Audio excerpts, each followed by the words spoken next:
Hello, magandang hapon po. Nandito po tayo ngayon sa Surrey in England and another house tour sa ating kababayan ang ating gagawin ngayon.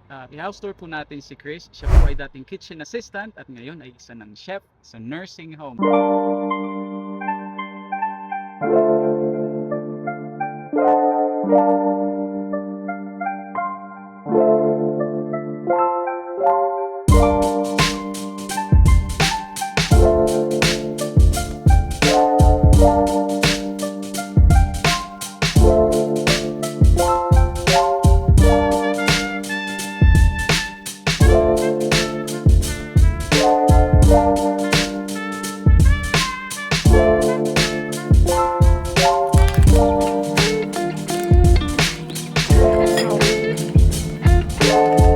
Sige, magtanggal lang ako ng sapatos. Dito okay lang? Okay lang yan. Ay, thank you. May chinelas dyan. Baka gusto mong suotin. Hindi, okay lang, okay lang. Ilang bedroom to? 2 bedroom. Yeah. Sa taas, ito dining. Tapos meron Kitchen. dito. Malaki. Taas Ilan toilet. kayo? 3 lang kami. 3 lang kayo dito. Padalawang bahay na namin ngayon dito sa UK.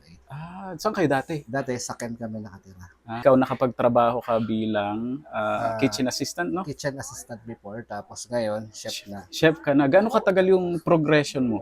8 months na ako nag-chef. Nursing home? Nursing home. Actually, mas mahirap yung complex care pag chef or cook doon kasi mas maraming regulation, no? Kumpara sa restaurant. Salamat ha, pinaunlakan mo kami ngayon. Yung kitchen, May dining. May dining. At may lechon. May lechon.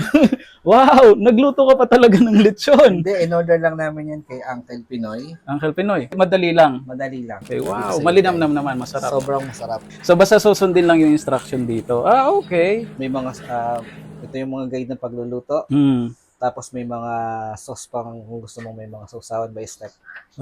Okay. Luluto pa ako ng Shanghai. Oh, wow. Napag-usapan natin last time about work-life balance. So, isa yun talaga sa pinaka-nai-enjoy nyo dito dahil kasama yung baby nyo dito, di ba? Kasama na yung baby. So, hindi kayo nagsasabay ng trabaho? Hindi kami nagsasabay ng trabaho. Kasi Yung asawa magkaiba ko- naman dahil career tapos Yung kitchen. asawa ko pang gabi, ako Mm. pang umaga. Pero okay sa inyo yun kasi may sabay naman kayo na day off. Sabay kami day off. Malalaki ang ano dito ng bahay. 2 bedroom pag may kasama kang bata. Required talaga na... So, may bukod na ano Oo, yung bata. may bukod na Yeah. room. Oo.